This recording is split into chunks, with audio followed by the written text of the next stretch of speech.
ایران من ای وطنم، با یاد حوا عشق تو من پهلوانی میکنم، در ورزش و دانش تو را نامی جهانی میکنم. نام خدا هست به لب، رسم مرام است و ادب، در شب پیروزی و در روز شکست.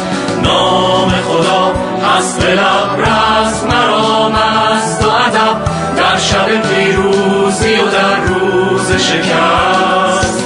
دانش اگر باشد و نیروی طلب، هر چم تو در همه جا دست من